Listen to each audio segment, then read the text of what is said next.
So getting into this niche, guys, we don't have a name for it by any means. So need a name, let us know. Yeah. The thing about this niche, which I like, and a lot of the niches are, you find a couple rural counties that are friendly with this. You have a surveyor who you've used in the past, and then you can just do this in 3-4 counties. This is another way to attack land that would have never been in your list before. It just opens up the landowners. Oh my goodness. Like there's so much opportunity in this for sure. I am very, very aware of the success rate. It is a high success rate with stuff like this. Ron said this is a proven niche. I've seen a lot of people do it unintentionally, not from targeting them. It's exciting. I think a lot of people who follow through with this kind of, it's just a good offer. Like when you have a good offer like this, it just sounds good. Hey everyone, welcome back to the Real Estate Investing Podcast. Today's topic, we're talking about the most profitable unknown niche in land flipping. I'm your host, Daniel Apke, joined again by my brother and business partner, Ron Apke. And this is a niche we've talked about for quite some time now, but we've never created an episode specifically on this niche, Ron. And I think it's going to be one eye-opening to some of you who just want, because of this niche specifically, but also because of the idea of how many different of these type of niches there are. But this one in particular is exciting to get into, Ron. Yeah, I'm very optimistic. Like you got to take action. You got to figure some things out for yourself within this niche, how to target people. But I'm excited to talk about this. Exactly. Where do you want to start today? Let's talk about what it is, I guess, right? Getting right into the meat. Yeah, let's talk about what exactly it is. So what we're talking about when we're talking about this niche. What is a niche, though? Land flipping is a niche within real estate. It's just kind of narrowing it down. Like that's how I kind of look at it. Like you have real estate, you have maybe land investing, then you have land flipping, and now you can have subdividing under there. You can have whatever, seller financing. Yeah. I don't know. I don't have a definition for it. Do you? Yeah, it's just scoping in more, like just zooming more in defined. More defined, something specific within a specific niche. We're in land flipping right now. A niche can be going after landlocked properties. That could be a niche. It's one little specific area of the business model. So when we're defining niche, for those who don't know, that's what we're talking about. Land flipping is its own niche, just like commercial real estate or industrial real estate, vacant lots, or anything else. Within, like, land is its own niche, land flipping is its own niche, and this is kind of just keeps getting more granular and granular. And that's what happens when you guys go on your own land investing journeys. Eventually you're going to come up with different niches and things that you just like to do. Seller financing, like buying notes, that's all a niche. Like there's so many of them out there, and you're going to see them as you get more experience and more deals under your belt. All the different niches there are. A lot of it's just buying and flipping vacant lots, no matter what they are. But when you do that 10, 20, 50 times, you see these little niches pop up, and you're like, oh, this one needs to go through probate.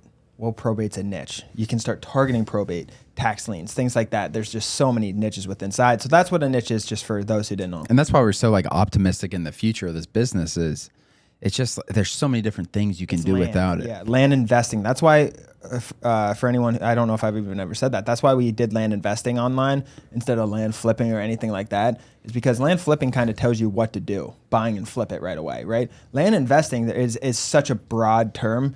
And as time moves on, right now we're in one stage. As time moves on, things develop. The business model in the last 5 years alone, from what we've seen, has changed tremendously. Like things just change, and land investing is so broad, and you have all these niches, and you have all these different strategies. You have wholesaling land. That's a part of land investing. There's just so many things to it. For sure. So getting into this niche, guys, what we're talking about, and we don't have a name for it by any means, so I'm going to do some explaining, I guess, with it. We need a name. Let us know. Yeah. I don't have a name. So what we're talking about, or the niche that we're going to be talking about today, is essentially targeting properties that are typically over 20 acres with a primary residence on it. And what you are doing is offering to these sellers, potential sellers, to survey off their house. So you have 20 acres and not survey out. Yeah, you could survey off their house, but survey off your land, more importantly. Yeah. So you have 20 acres, someone owns 20 acres with a house on it, and you offer them like, listen, I can let you keep 5 acres in the house, or I'm offering to have you keep 5 acres. I'll buy the 15 acres for X dollars. Or even less than that, because your chances, the less land you take, and this is my theory, this isn't based on results because we've barely done this. This is newer, but we've seen a lot of people do it in general, and we know it works very, very, very well. The less land you take in the ratio of the land you're taking compared to the whole, the more likely you're going to be to. So if they have 1,000 acres and you're taking 5, they're going to be much more likely than if they have 6 acres and you take 5. Yeah, I think you just have it as an open-ended thing, though. Yeah, like when you're neutral. Yeah, neutral when you're targeting them. And I'm telling you what, like there is so much opportunity because this is an improvement. Like it is, like you are doing work, you're doing a ton of value for them. Like they would have to get a survey, pay for a survey. Like you offer, listen, ma'am, sir, I'm interested in buying whatever you're interested. Five acres, I can pay you $5,000 per acre. If you do off 10 acres, I can get you $4,000 per acre. Just let me know what your thoughts are. We can close in 2 weeks. All I need to do is get my surveyor lined up. And the thing about this niche, which I like, and a lot of the niches are, you can be very location dependent. Like you can do this. You find a couple rural counties that are friendly with this. You have a surveyor because the surveyor is an asset to you doing this business, this niche effectively. And I think that's the best way to do it is where you have a surveyor who you've used in the past, and then you can just do this in 3-4 counties. Or if you know a market and you want to find, so let's say you sent land to a market in or a county and you had a really good results, you know it, you've done a lot of deals there, a few deals there, you sent some more mail maybe. Like this is another way to attack land that would have never been in your list before. It just opens up the landowners list to more people, so you can go after more land.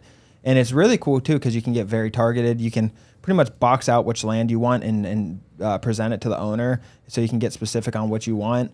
There's so much you can do with this in general, but if someone has 20 acres and you just want 5 acres of it, like you can offer that. You can go multiple ways, and that's what I want to get into kind of next is the marketing side of it and how to approach them with this. Because from my perspective, I would get a new template and have a brand new template, whether it's blind offer or neutral, and maybe have, if you're offering 20 acres, maybe have I'm willing to subdivide off and purchase 5 acres from you. And have a specific acre amount and just test different things out. Or it can be neutral and you can say I'll subdivide anything from 2 to 10 acres or 2 to 15 acres off of you. And you can get very specific, but if you can blast it out, just like our theory on blind offers and marketing in general, more of a shotgun approach, I wouldn't one by one hand select this. I'd find a way to create a template and merge it, and just like we do with that, I think your chances will rise. Oh my goodness, like there's so much opportunity in this for sure. It's how you portray it, I think, to the seller. The conversations with the seller, like I think it's going to be not salesier when you're on the phone. It isn't as salesy, or it's not more salesy when you're on the phone, but you definitely need to build a relationship because there's more going on than them just going to the title company, them notarizing these things. And Dan, what are your thoughts? Like, why would a seller say yes to this? Why would a seller, why would a seller want to do this? Well, they need money and they don't want to sell their primary residence. Yeah. And their asset that they're living on, those two are connected. Yeah. So they can split off part of the asset they're living on. It's like maybe you had 2 houses next to each other and that was on one estate. You could sell the other house to make money, but that's not the case. It's one house on one piece of land, and that is one. That's the parcel. That's the property. This splits it off and creates a whole nother parcel. So it's just cutting off part of what they already had to liquidate it for money. It all comes down to money. They want to liquidate some of their asset without all of it and keep their house in structure. Probably won't affect them that much. If you cut off 5 acres from 15, 5 acres, they have 20 acres and they have their primary residence. It's really not going to mess with the market and value that much. Like it's just not. You know what I've heard the most from people is the upkeep, because they like, if you're fully wooded, it's one thing, but if you have like not farmland, but if you have like grass or like that, they don't want to upkeep 30, 40 acres. Yeah. And the upkeep on it is, one, expensive, or they just let it get out of hand. Some places in the country, like city limits, you cannot not upkeep your land on it. That's not really going to be the situation. A lot of them just do not want to have to deal with upkeeping an extra 30. It's not helping them on taxes really, because they have a primary residence. So most of their taxes is connected to primary residence. But like Dan said, you can still live here. You can still live here. We can get all this done. You can still keep 5, 7, 10 acres, whatever we decide on.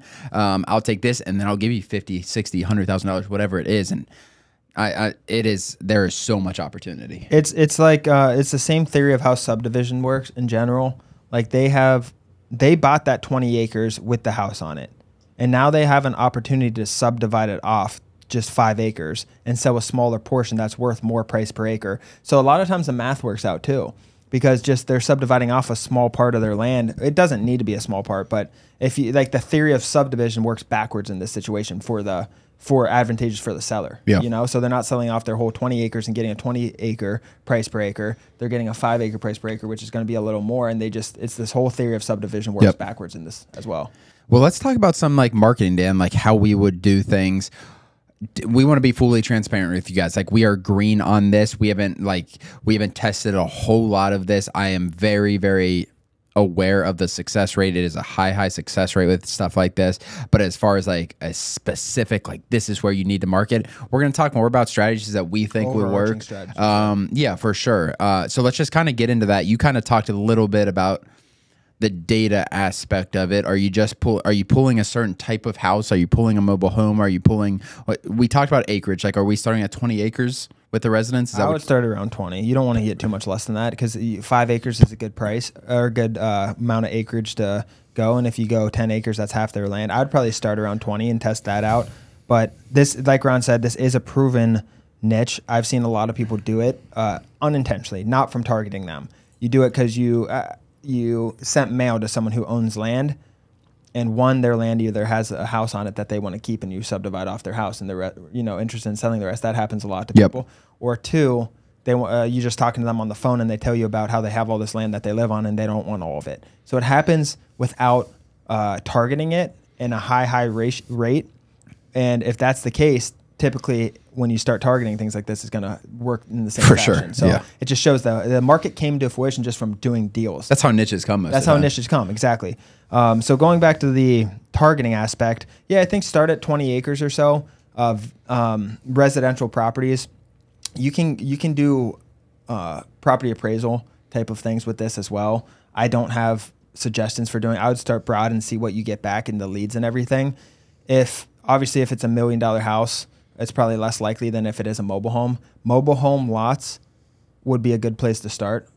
Mobile homes that are on 20 acres or more, but that's going to be such a niche, small category out of all. I think you go broad. I think you go broad under, $400,000 homes, $300,000 homes should work well. You can start getting into the value of the homes and the square footage and things like that as well. Stay broad at first and see what you get back. But like, you'll get deals, even if it's $1 million homes. I'm telling you, these people don't want all their land.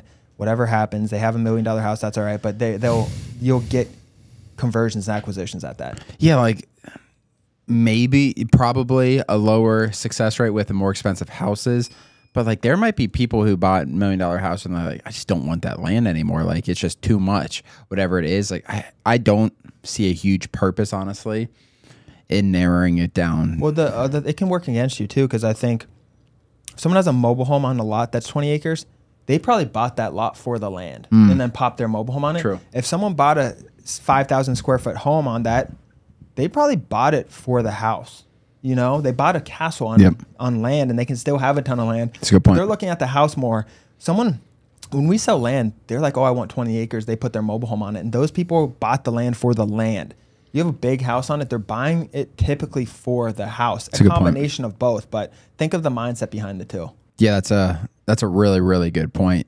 That I would go broad, and you can narrow. This is already narrowed in, this strategy as a whole. Go broad, see what comes and like, you're not gonna, if you go to a full county, 20 acres plus, and you do this, like, you're not gonna get a ton of results. Like, there aren't a ton of primary residents, but I don't know what the definitely not. Yeah, that's what I mean. Even if it's 500 or something like that, which I don't think it's gonna be that much. You're going to, I think your success rate is going to be high per mailer. Like, if you do it right, getting people on the phone who are doing this, like, it is just think about it. I always think about our offers in the terms of like, what does a potential seller think?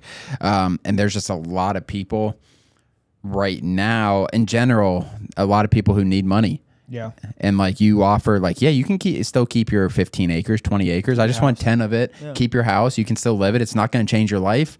Like, that 10 acres that we're offering $30,000, $40,000, $50,000 can pay their bills for a couple years. Know what the hell you're doing with it. Yeah, that's a good point. Yeah, that's a good point. But that's never really, like, if someone needs money, you can. I mean, it's going to be a residential property next to them, or someone. What are the and you can also design the survey how you can talk about this is what I'm planning on doing with this. This is how I want this survey. This is what I'm telling the surveyor. This means your lot's going to be 300 yards away from this lot. Yeah. There's a lot of wiggle room. Yeah, 100%. Like, there's so much customizable to this journey. Yeah, and that's what I would do too. So I would follow the same marketing strategies we currently do.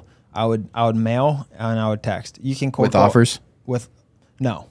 Yeah, not offers. I would not do it with offers, no. Because with this, is you got to factor in a lot. You could try it with offers if you can come up with a good formula, but the problem is they're going to want to survey off a different amount than what you typically offer, I think, because you're not going to know what they want to survey. If you have a 20-acre lot and they'll survey off 18, hell yeah, buy the 18 acres if they want. But if you offer them for 5 acres, you're losing out on the 13. Yeah. Is it going to still start that conversation and the price is based off that? It's going to get confusing at that. I would keep it without an offer price and just tell them the situation. You know, hi, Bob, I'm a local investor and I saw you have a single family home, or I saw you live on 20 acres. I'm wondering if you're willing to survey off part of your land and they're looking to sell, you know, anywhere from 2 to 10 acres of that. Where cash close, we can close this in 2 weeks, or you're going to need a survey, so figure that out too. But I'll get a survey and just give them all the logistics, and then you follow up with that with a text, and that can be a mail merge too and everything, so you can 100%, you know, do it all streamline, and then you follow up with that 2 weeks, 3 weeks later with the text. It's not a large amount of people, 500 people maybe you have in your list, 1,000 people, and then follow up with the text. If you have a cold calling service you're already using, I would use a cold calling service too. It's exciting. I think a lot of people who follow through with this kind of, and it's cold not calling's best to reach these people. 100%. It's not a high marketing budget or anything like that. Like, it's just a good offer. Like, when you have a good offer like this, it just sounds good. If I was cold calling without even a service, I would do this. Yeah. I think I would literally do this. I think you can get, and I'd start with calling 100-acre properties, you know, with primary. Start at the high and then just offer to buy. Start the conversation. Hey, you're looking to subdivide a couple acres off. You know, I can close quick and cash. Someone might want 15 grand. They own 100 acres. You're subdividing off 2. Oh my God. If you really want to target those and just do like, you can get those all the day. higher the better, because the more, I think they're going to be more likely 100% to do a small piece of it because it's a smaller piece of their property. Yeah. And then you can always go up from there. Like, yeah, they say yes to 5 acres. Like, if you have any more, like, I'm more than happy to take more than that. If you want more, I can obviously offer more. Yeah. And like, you can literally just go up from there. You start targeting 100-acre properties, you are going to have a 20% success rate when you talk to people. Like, I really think it's going to be. You can just gauge their motive. Like, it's yeah. You can. They're so flexible too. What part of the land do you want me to subdivide off? Make sure you're not getting the absolute crap, because that's what they're going to try to give you. But you can work so much into their life along with yours and try to come up and negotiate based on that. 100%. I think it's I'm curious to see how people kind of implement this. We don't currently have any education on this, but I mean, it's you too can small of a niche to really 100%, and you can have from this episode, you can take action on this. Like, you know, if you're a member of Land Invest in the Line, whatever it is, just based on this, like, you can start cold calling people. You can pull up a list on the land portal, start skip tracing, start cold calling people YouTube tonight. Live on it too. Yeah, I mean, there's so much. Well, Daniel will close some people on YouTube live, calling people. Someone who has some. Yeah, there we go.